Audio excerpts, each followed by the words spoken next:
Welcome to Things That Matter, featuring Farm to Market, caring for kids, and age-reversing health. It's all coming right up on Things That Matter.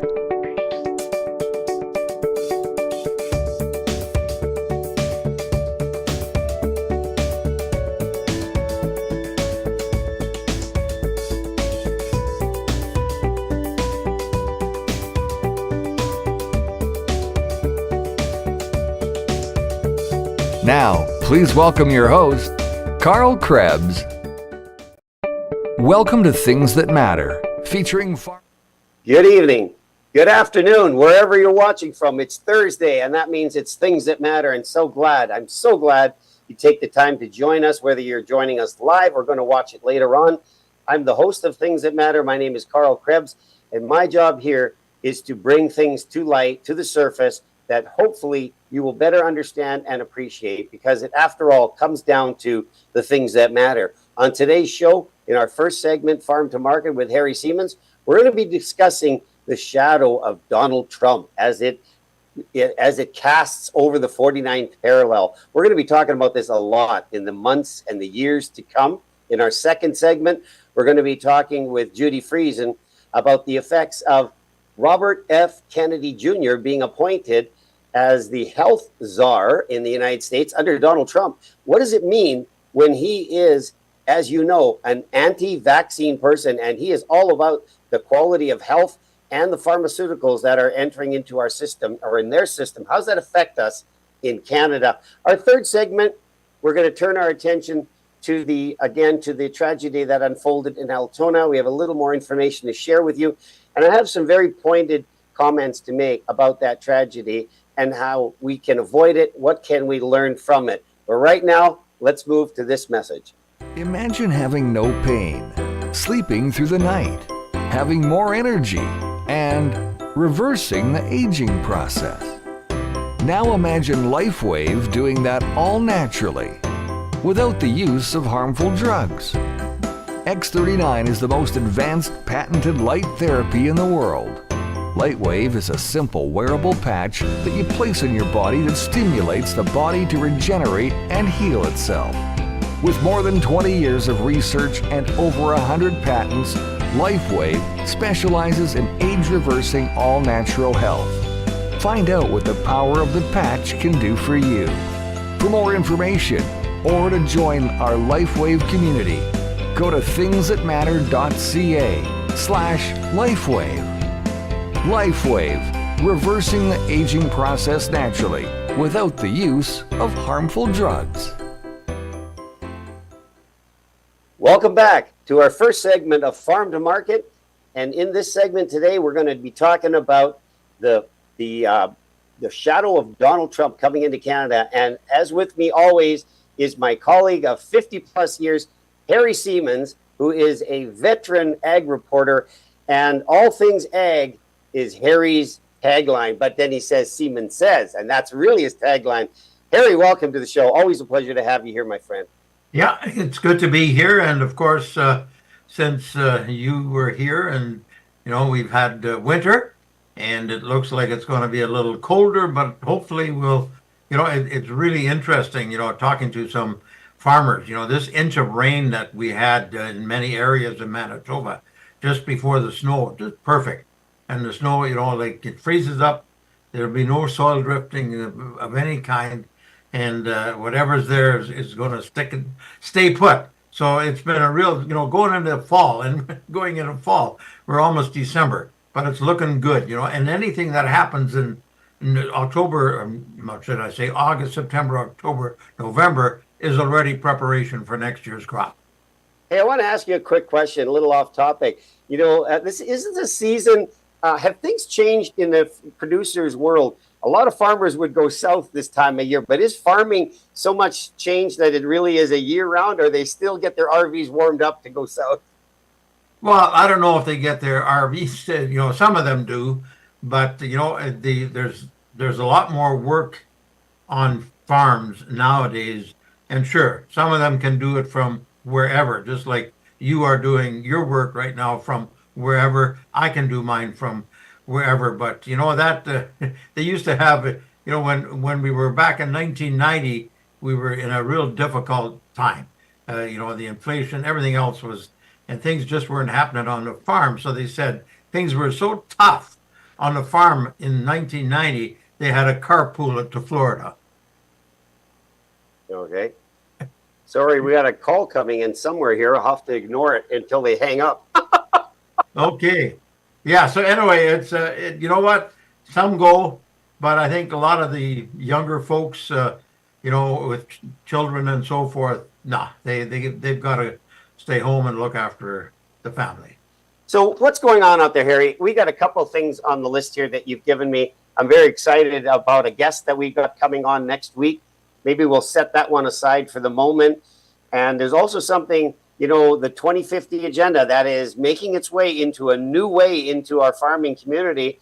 And so where do you want to go with the first segment here as we look at what's going on with our producers? Well, it's more having to do with the indigenous people, and this isn't a slight on the indigenous people. The biggest challenge right now with the Manitoba Wildlife Federation and farmers, with the 3 town hall meetings that they had this last month, one in Brandon, one in Pilot Mound, and one in Portage-la-Prairie. And here's what Rob Olson of Manitoba Wildlife Federation, how he explained it to me via email, and I also did an interview.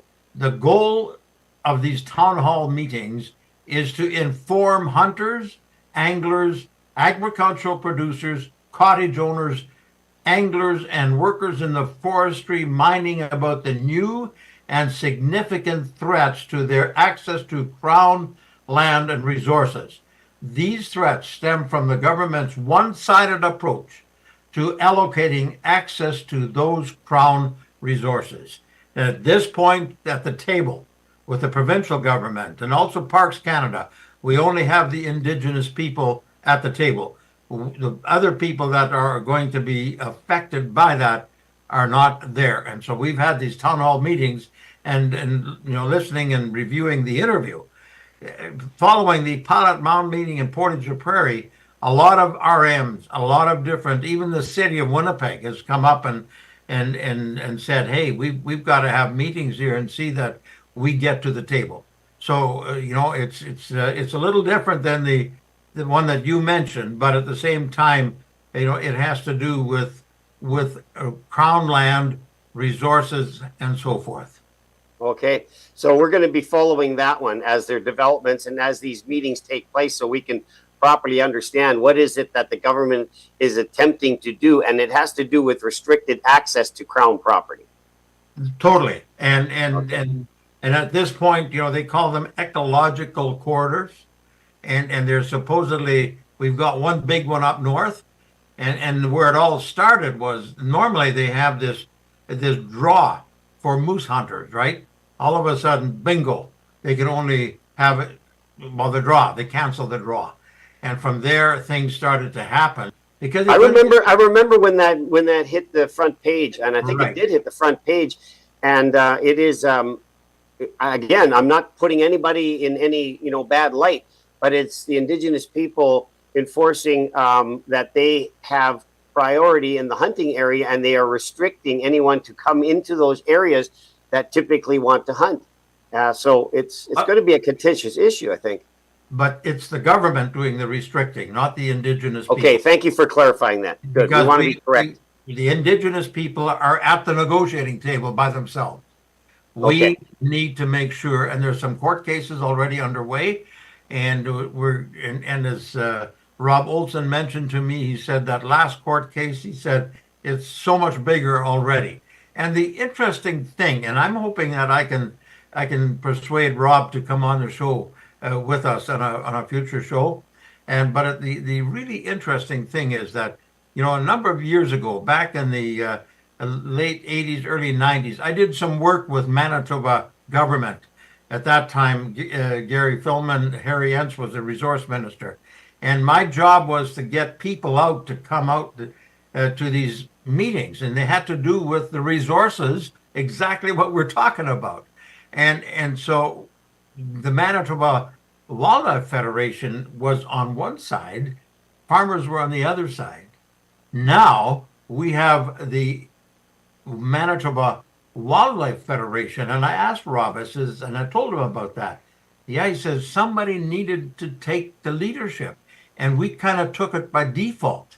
And now we've got farmers coming to these meetings, and initially I just got a hold of this information from one farmer. His name is Andy, and he couldn't at that point go public with any of it.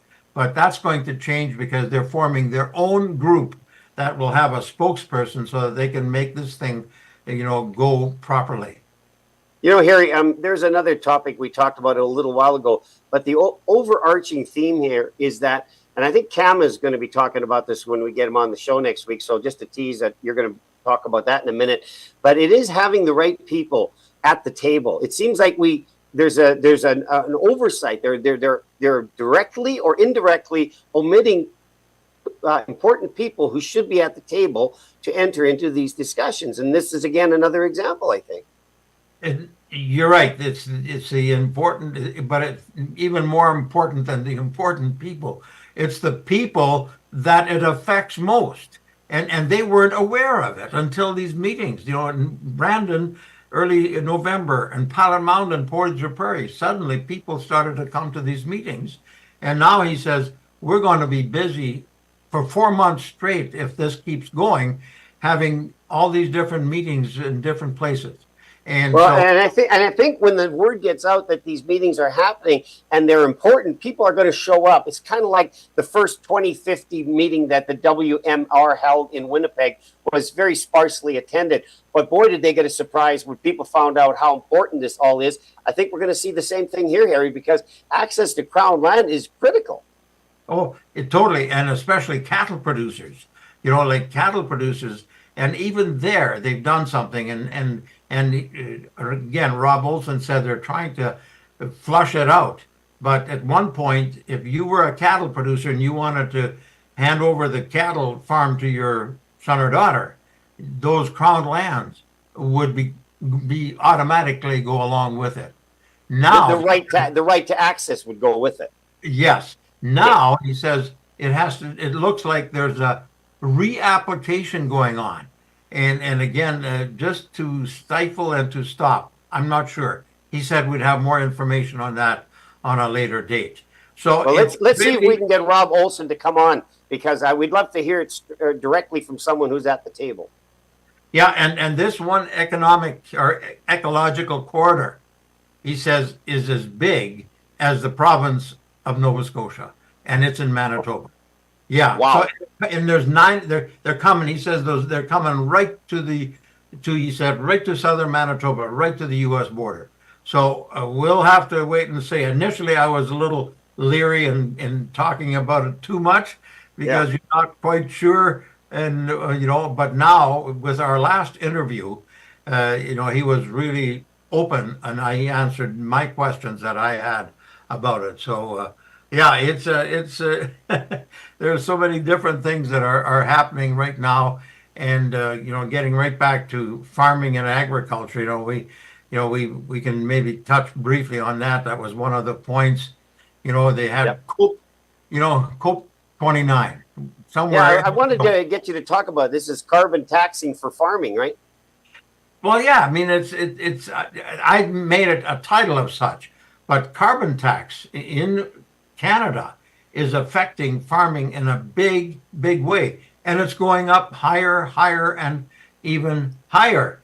And so it's really costing a lot of money. Well, the government says, and I keep telling people, here's what the carbon tax does. You take it out of the right pocket and you build a bureaucracy and give them a good chunk of that. And then you put a little back in the left pocket. In the meantime, you've saved the environment. And so... Well, you know what's so funny about this, Harry? I mean, is a farmer going to really operate his equipment less than he needs to get the job done? Are people really, in a practical sense, this is all about reducing the carbon footprint, as they call it. And it's really a penalty on anyone using a fossil fuel burning apparatus of any kind. But really, has it changed our habits at all in what we do? Are people flying less? Are they driving less? Are they boating less? Are they going, on less vacations with their RV. And particularly to the farmer, he's got to do what he's got to do. Not if there isn't a margin. I talked to one. Right, and that's I talked to disaster one then. farmer who farmed about 2,800 acres, Gilbert Sabaran from St. Jean. When it first came out, he says, what'll happen? And then, of course, we were also talking about the 30% drop in emissions when it came to fertilizer. He says that we can't use fertilizer. He says it's fertilizer that helps us make the profit. It grows the extra crop. And so all of this is coming into play. We'll just have to wait and see exactly where. Well, the farmers spoke loud in the Netherlands when they tried to impose that. Boy, that was a real circus what went on there. But our farmers here, they've been patient. They've been very understanding. They're trying to work. They're trying to be at the table to negotiate. But comes a point where you got to take a stand because your livelihood's on the line. Yeah, the other thing that's going on here has to do with animal agriculture. Like Bill Gates, I watched a video about what they're going to do to cows. The vaccines they're going to give cows so they don't have gas. And this whole thing. And in Britain right now, and there was another march with farmers where they're talking of, they call it the death inheritance tax, so high Yes. that a farmer who said he'd been 385 years is how long the farm had been in their family. And he says, I don't know if under the proposed tax he says, I don't think I can pass it on to my children.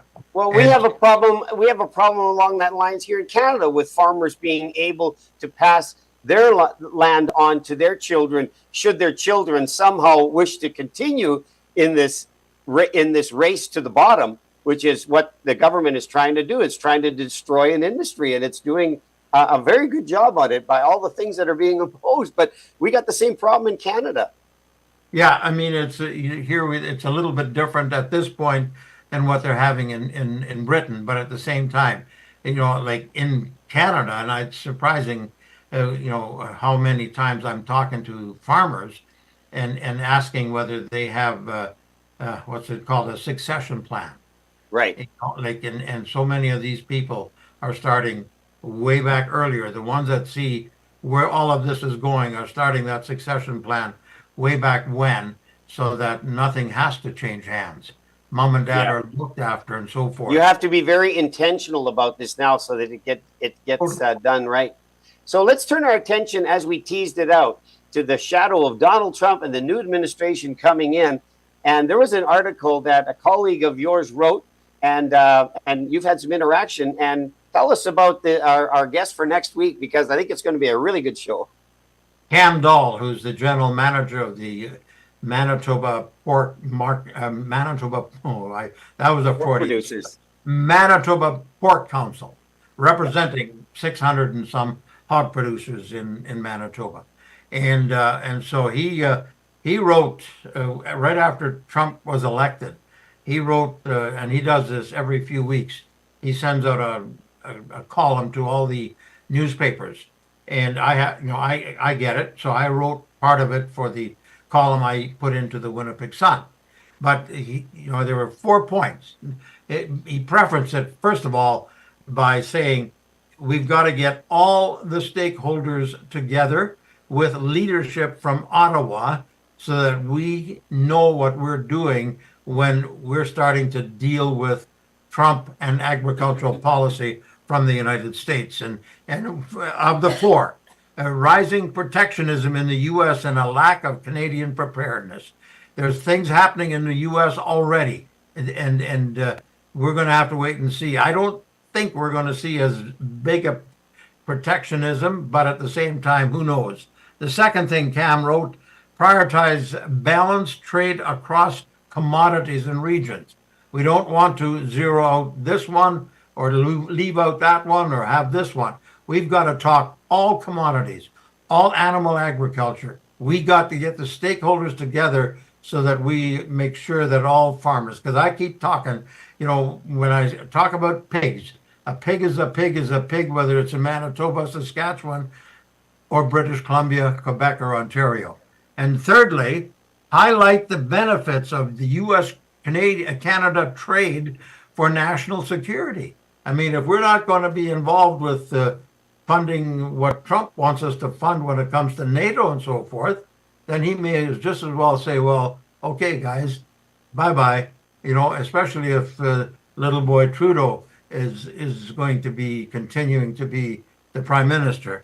And then he said, fourthly, push back on state level trade disruptions and advocate for unified standards. When we signed CUSMA, the Canadian U.S. Mexico trade agreement, you know, and that one comes up for review in 2026. Yeah, that was the deal that superseded the NAFTA agreement, which Trump made clear right away that they were going to open up for negotiation. Then it became the CUSMA deal, if you want to call it that. Yeah, CUSMA. Right. But he has said, and already now he's opening that up again. I guess there is is it an annual renewal in there here? No, it's not annual, of course not. No, not annual. No, I can't remember no, I think the last time it got, this is probably the first review. This is the first review because that was negotiated in 2018. Right. So they're going to review it. But what he's meaning with this, like we have a situation in California, Proposition 12, where they've expanded all the, you know, where you have to have so many square feet in addition to what you had before when it comes to raising pigs, chickens, whatever it may be. Well, that Proposition 12 is for the product in California.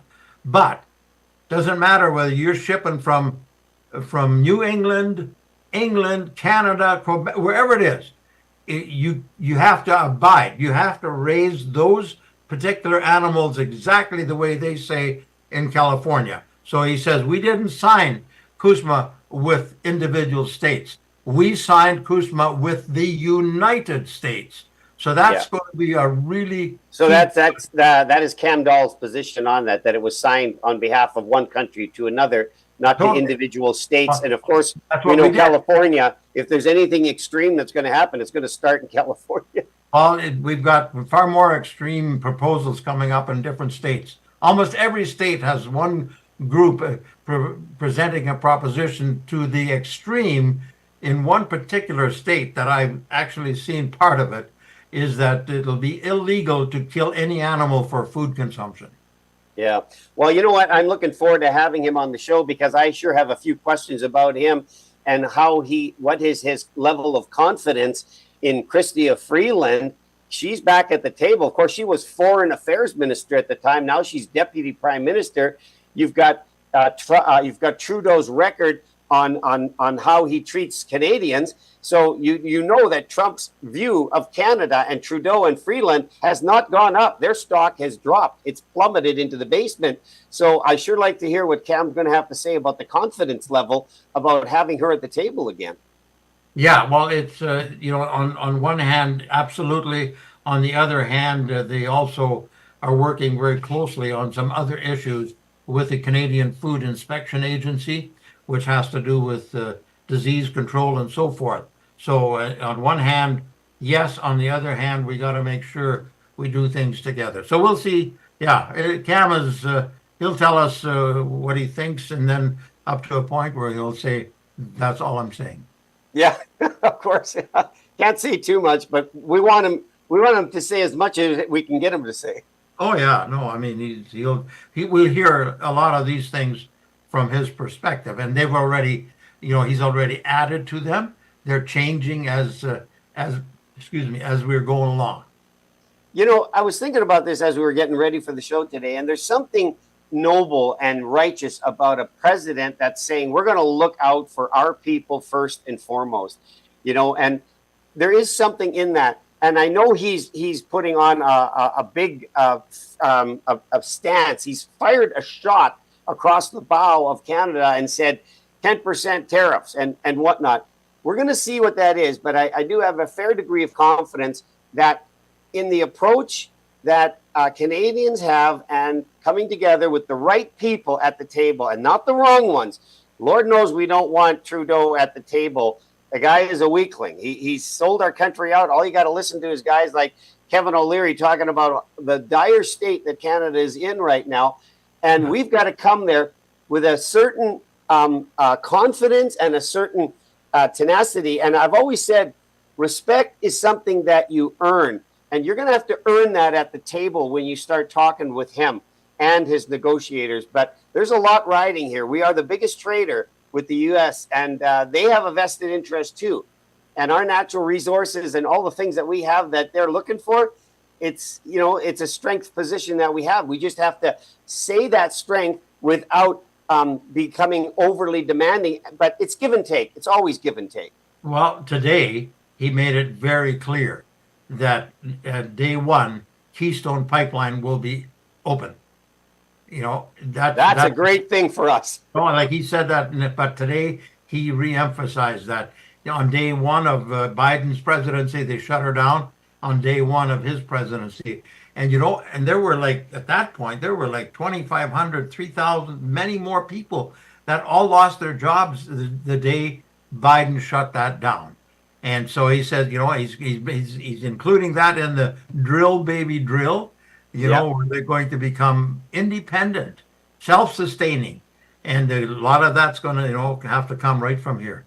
Yeah, amazing. Well, Harry, we've got a couple of minutes left, but there was another item you had here about a young couple that is going to Lethbridge for some kind of national honor. Tell us about that. That's a good story. Oh, you know what? I did that interview about not quite 2 weeks ago with Paige and Marcus Jewett, a young couple. They have their children, I think 5 and 3 or something, and they're third generation farmers, but four generations are living on the farm because of their small kids, right? And so it's mom and dad are there, grandma's there, and they're from Kleefeld, and it's the Manitoba Outstanding Young Farmers Award. And it's really put together by Canada's Young Outstanding Farmers Program. And we have a president, Danny Penner. He's actually the son of a former MLA, Jack Penner, from the Halpstadt area. He's the president of the Canadian Outstanding Young Farmers Program. And so they won this already back in March. But they do 4 things on their farm. Number one, their dairy. And they have 49 Swiss, purebred Swiss cattle. Then they have a hay business. And then they do consulting. And then they had one other one, slips my mind, but 4 different things. And then when I asked them, I said, what's the secret? And I had them both on the phone. And what's the secret to working together? And the young woman just said right off the bat, making sure we love each other. And we're not out there to set any targets. We're out there to do this together. So one does the books for this, the other one does the books for that. One looks after the cattle, the other one looks after the fields. And so it was really good. It's a real family business, what you're describing there. Totally. And they're all 100%. working together. Yeah. And hats off to, Paige and Marcus Jewett of Kleefeld, Manitoba. Next week, 27th of November through December the 1st, they will be at the National Convention in Lethbridge, where there's 7 regions represented at that one. Very cool. Well, Harry, we've got just over a minute left here. And there's an old saying, never end one engagement without beginning another. So let's just set the stage for next show in the final minute that we have. Well, we're going to have Cam Dahl, who's the general manager for the Manitoba Port Council. And he's going to be on talking about what it really means to be in the shadow, as you mentioned it, of President-elect Donald Trump. And, I think if we can do it right, we can really work together. But we'll look forward to having him on the show next week, Thursday. And if I can work it out the following week, who knows? We may be able to have Rob Olson with the Manitoba Wildlife Federation, because that would be also a very interesting show. There's so much happening, but as I've said so many times, we keep working, we keep looking at things, a positive mental attitude to encourage, serve, and inspire others will motivate me to do my best. That Siemens says. Fabulous. That's a great note to end on. And we'll look forward to having you back as well as our guest next week. Thanks so much, Harry, for this. Appreciate it very much. Well, as we end this farm to market segment now, we are getting ready to go into our age reversing health. And that brings on Judy Friesen, my 38-year health coach consultant. And we're waiting for her to arrive. And in the meantime, we've got a message here for you.